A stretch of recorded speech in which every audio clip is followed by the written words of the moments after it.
Welcome to Huddle Up. We're back with another episode. With me, as always, Rob Clock. Hey, Rob, how's it going? And our Hey, Fred. guest tonight is Hall of Fame wide receiver, Red Raider, Al Bowman, 1971. How you doing, Al?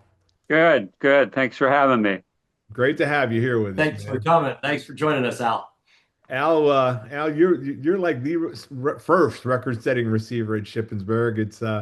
It's kind of cool that we get to talk about all this. But before we get into it, I wanted to maybe reflect a little bit on 2 weeks ago, whenever we had the reunion. We honored you with the Bill Cockley Award that night. What was your takeaway from that whole weekend of activity? Well, I really didn't know what to expect because I hadn't heard of the organization until John Weaver, who nominated me, called me about a month before.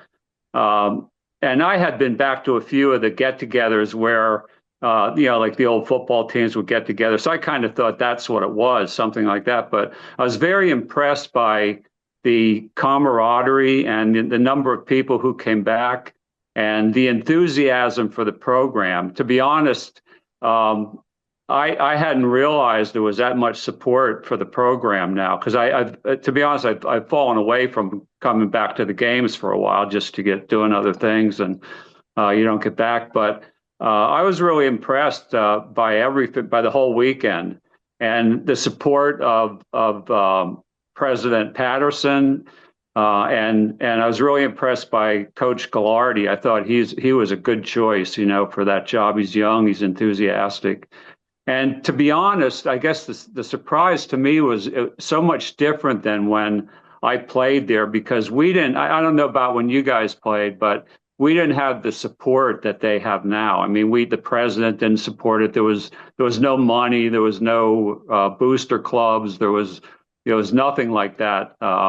We didn't even get training table, if you got an on-campus job making a couple dollars an hour, doing that. But we just love playing football. I mean, we would have played. I'd do it again if I had to for free. So, but I was really impressed by the emphasis on the program, to be honest. And I think there's good things going forward with it.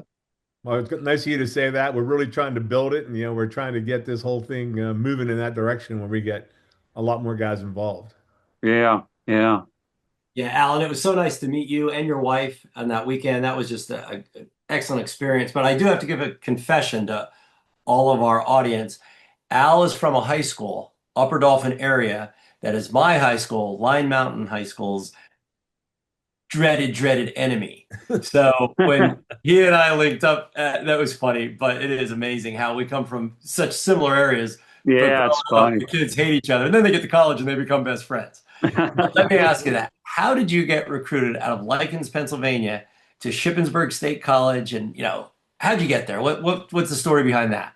Well, coming from a small high school and an area like that, even though I had success in high school, you don't get much attention. And I had some recruiting from some schools like some Division III, like Millersville was one. Who are some other ones? Mansfield. I also played basketball in high school, so I was recruited a little bit to play for to play basketball, but I always wanted to play football.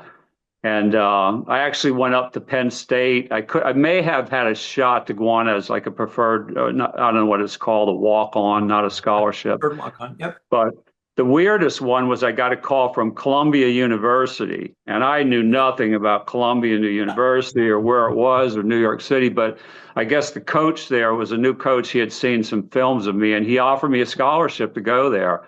But I was so naive. I mean, I was the first kid in my family to go to college, and I just wanted to play football. So Coach Dolbin came to our school, and he recruited both Jim Buffington and myself. And we kind of thought, well, we did this in high school, maybe we could do this in college. And we visited Shippensburg and really liked the area. It was kind of not that much different from where we lived, kind of farm country. And so that's really where we made the decision. It wasn't that far from home. And I really like Coach Dolbin. I was really impressed by him and the program.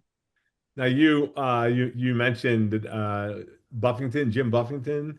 Yes. So you guys both went there. You talked a little bit earlier about before we got on about your high school career.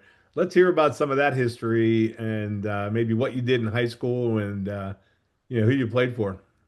Well, and Well, let's make sure everybody understands too the idea of the jointures that were happening because you started at one high school and then the jointure occurred of Upper Dolphin, correct? correct, correct. Well, I started out, I've always been like I love sports since I was a kid. I mean, that was coming from a small town. That's what you did. Friday nights, everybody went to the football game and went to the basketball games. Back then, in my age, there wasn't a whole lot of stuff to do. There were no computers or, you didn't have the extracurricular activities kids have now. So I started out as the manager for the football team and the manager for the basketball team just to be around it, being the ball boy and the water boy. And I started as a sophomore in football and basketball, and that was at Lycans. And I had, as I said before, I had a coach by the name of Ron Wetzel was my first basketball coach, and I was a sophomore, and we had a bunch of seniors, and we ended up going to the state finals in basketball that year.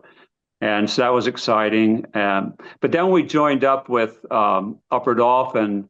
That's really where things started to go. We kind of melded with the other kids, the Lycans kids and the Upper Dolphin kids. And Frank Snyder was just a great coach. I mean, he was kind of a wild man and had a lot of controversy around him. But I'll tell you what, if you get to know him, you just really wanted to run through a wall for him. He was just great. And then when Tom Hain came along and put in the passing offense, it was great. But as I said, we had a good passing offense. I led the league in touchdowns and in receiving. And in basketball, I led the league in scoring in basketball also at Upper Dolphin. So Wow. I was like the ultimate jock in high school. That's what I did. That's what I lived for. And so you played for Dolbin. He was the head coach. Who was your quarterback, and what were you guys running like an offense as an offense? Well, when I came there, our freshman year we couldn't play varsity. The NCAA you had to play freshman football, so you had a limited schedule. We only played, I think, 4 or 5 games, and we played during the week. So when I was a sophomore, Dolbin was the coach, and Jim Probula. Jim's still around, I think. Yep. Coach Probula. Yep. He was the assistant coach, and they were really the only two. There were a couple graduate assistants, but they did everything. I mean, then they had Art Fairchild and Bob Orndorff. Louis Orndorff's brother were the freshman coaches, but basically they did everything, and they weren't only coaches. I mean, Dolbin was the dean of men. Coach Probula taught phys ed and health, and they all had another job too. Mm-hmm. So it wasn't like I assume now the coaches are just the coaches. I'm not sure. Is that correct? I think some of them are part-timers, a few part-timers who also had jobs, and but there's a few that are full-time football coaches. Yeah. But so when I was a sophomore, we had a heavily laden senior team. I mean, we had the Louis Orndorffs and the Ed Hammers, and they just were loaded with talent. And that was kind of the epitome of Shippensburg football at that point. Those guys loved Dave Dolbin. He recruited them. And so I was kind of the newcomer to the team. But we ended up, I think they were picked that year to win the division, but a lot of them got hurt. I mean, we had Louis Orndorff in the backfield. He pulled a hamstring. Ed Hammers hurt his knee. So we had a lot of injuries, and we ended up having a good year. I think we only played 8 games back then. I think we were like 6-2, but didn't quite fulfill. They expected them to win probably the Western Conference that year. Mm-hmm. But there was a guy by the name of Steve Baumgartner was the quarterback. Oh, yeah. And he had started for 3 years, and he was a real leader, not the greatest passer in the world, but he would throw the ball up and I'd go get it. That's kind of how our sophomore year was. So yeah, that was fun. Well, you set every record receiving wise at Ship. What would you say is the most significant memory for you from your playing days as a Red Raider? I'm going to say there's 2 memories that stick in my mind. As I said before, when when I was a freshman, the freshman year, our spring game, I don't remember exactly what happened, but there was a guy by the name of John Monsell was the wide receiver who, again, had set records at Shippensburg, and he was a senior my freshman year, so he was leaving. As I said, the next year, all those seniors were coming back. Louis Orndorff, Ed Hammers, Nick Delaquila. They were just loaded with talent. So I remember coming after the spring game and people saying, we're going to have a good team next year, but we're losing John Monsell. So we're, not sure what we're going to have as a wide receiver.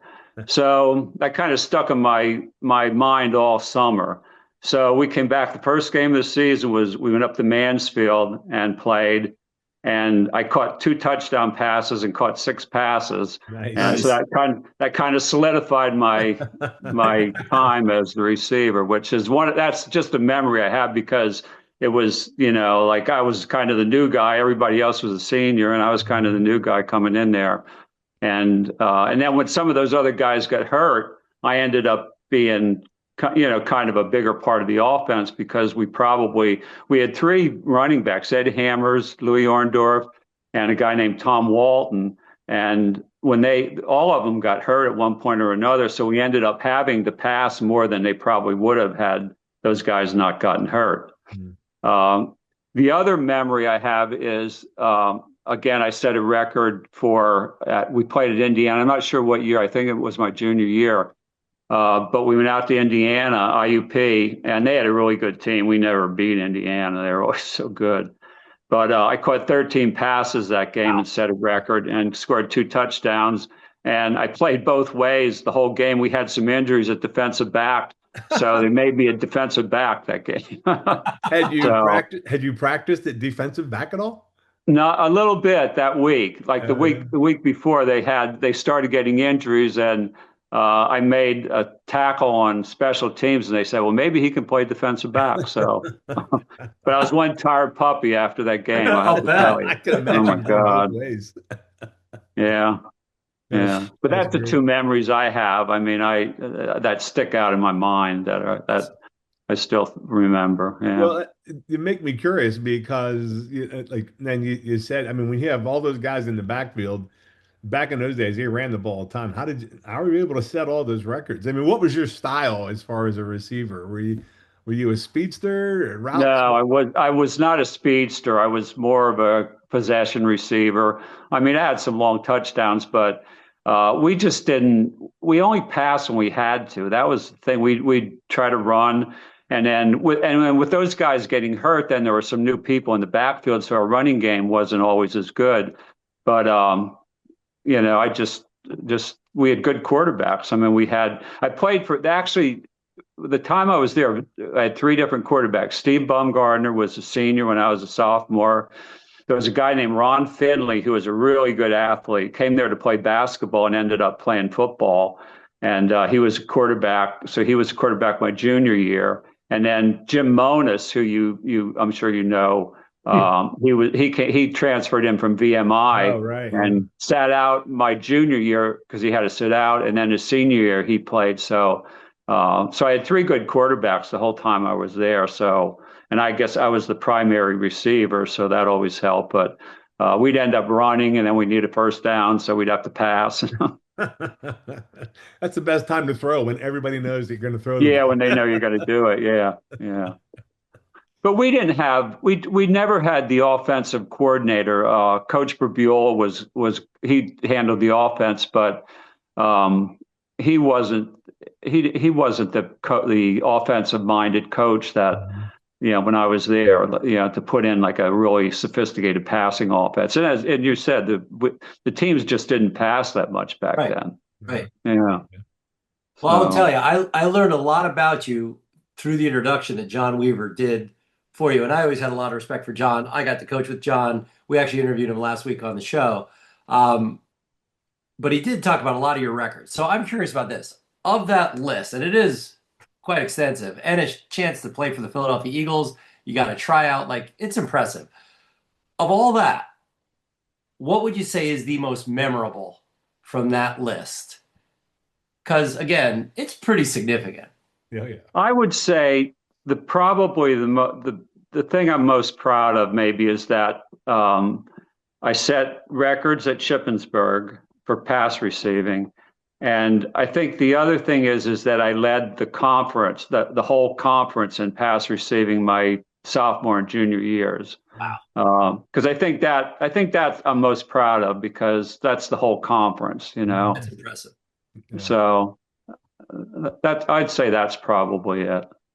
I want to jump over a little bit too. You've mentioned it a couple times, basketball. You also played basketball at Shippensburg. Yeah, I played basketball in high school, and I was 1,000-point scorer. Wow. And I was a good basketball player. I wasn't a great basketball player, but I went to Shippensburg and I played intramural basketball for 3 years, you know, but no organized basketball. So, do you know Roger Goodling? I don't know if you know. Yeah. You know Roger. Coach Goodling, Roger absolutely. came. What's that? Absolutely. Yeah. He was a great guy. He came to Shippensburg my senior year, and my high school team had scrimmaged against his William Penn team when we went to the playoffs for practice in my senior year. So he kind of remembered me. And when the year before, the team only won 3 games. And so the coach either resigned or was fired. So Roger came, and he was just trying to recruit a team. I mean, they lost a couple good players, and he brought in a kid named Ronnie Moore from his William Penn team. And there's a little guard named Denny King and a guy named Lorenzo HOF. So he put together this team, and he said, "Do you want to come out?" And I said, "I don't know. I haven't played in 3 years." So he kind of talked me into it. So I went out and I ended up starting, and I ended up averaging 12 points a game. Nice. And I was a 6'1" forward. I wasn't a good enough ball handler. I was okay, but not the kind of ball handler you need. So I ended up playing forward against these guys that were like 6'5", 6'6". So I'm pretty proud of that I could come back after 3 years not playing. Absolutely. And we ended up winning. I think we were like 11-12 that year. The team before, with much more talent than we had, won 3 games, and we won 11 games that year. So yeah. But yeah, it was a great experience playing for Coach Goodling. He was a great guy. Nice. So yeah. I really cherish those memories. That's good. Is it me or you, Rob? It is you, friend. Okay. Okay. Oh yeah. Okay. Yeah. You've talked about a bunch of coaches and different guys on the team. How did those coaches and players influence you, like as a player, but also in life? You know, with your career and family and everything. I just think I was lucky that I had coaches that were they were coaches and teachers. You know, they weren't like now there's a lot of coaches that aren't teachers. I think that really helped having people you could look up to and that actually taught you. And I always thought football was a good, you know, preparation for life, because you get knocked down and you get back up, and it just teaches you a lot of discipline.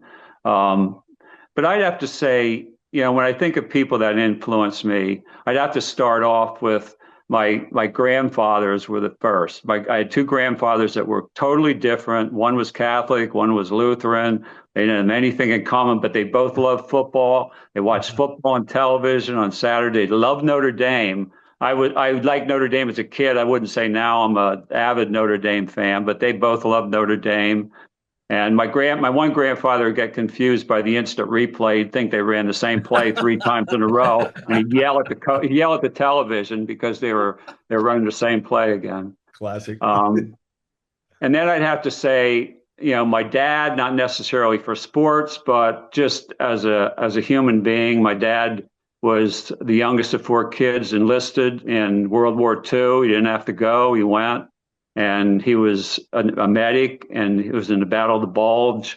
He was wounded a couple of times, captured by the Germans, and escaped. Wow. And he came back, never talked about it, raised his family, worked hard, raised 6 kids, and always supported me and my sports. And, you know, I miss him, really miss him. And I wish I would have, you know, spent more time with him when he was here. Yeah. And then I'd have to say my friend Jim Buffington. Jim Buffington, we were friends since middle school, and he's always been with me on this journey no matter what, when, you know, we came here to play together, we came to Shippensburg to play together.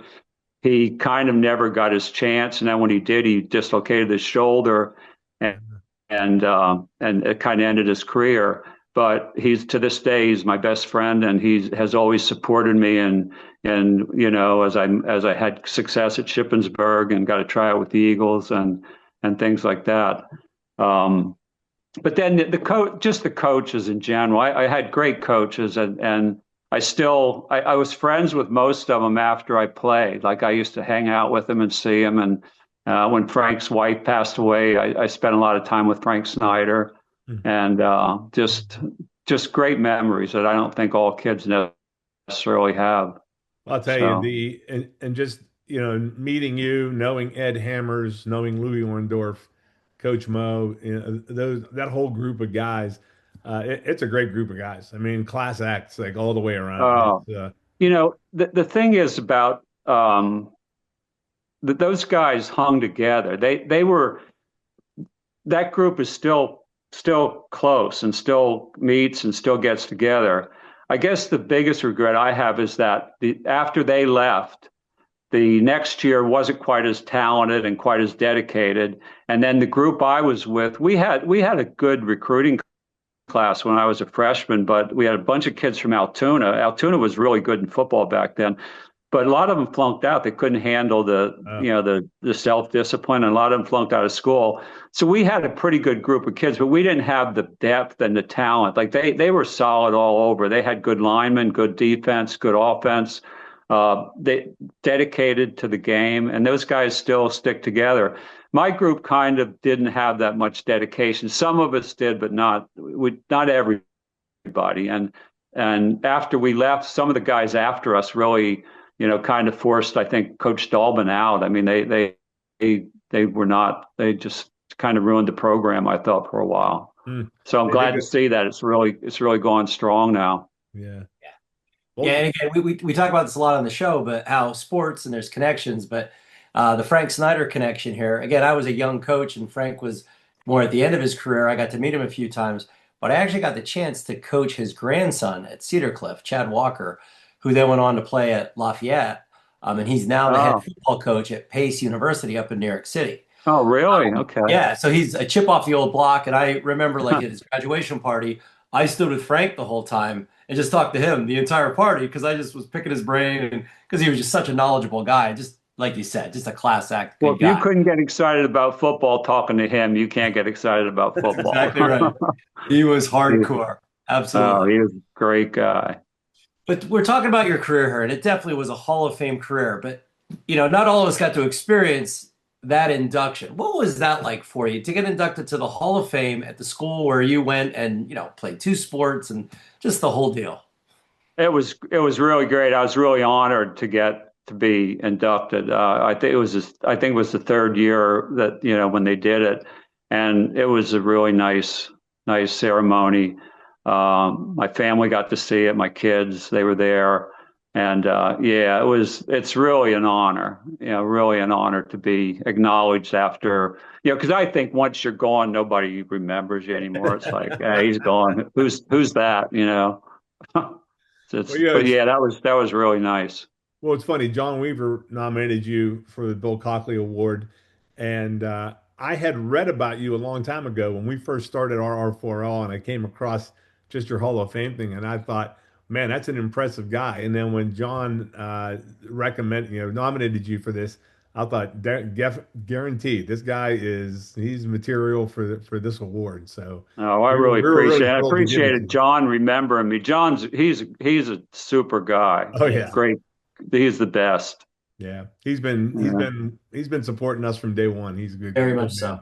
He remembers things. He must have a memory like an elephant, because I'll tell you, he remembers things that I don't remember. Oh, Rob Clark is the same way. Rob's got a memory, man. Well, I'll tell you, John beat me last week on the show. He pulled up some things from the year that I coached with him that I could not recall, and John remembered them like they were yesterday. Yeah, he's I know.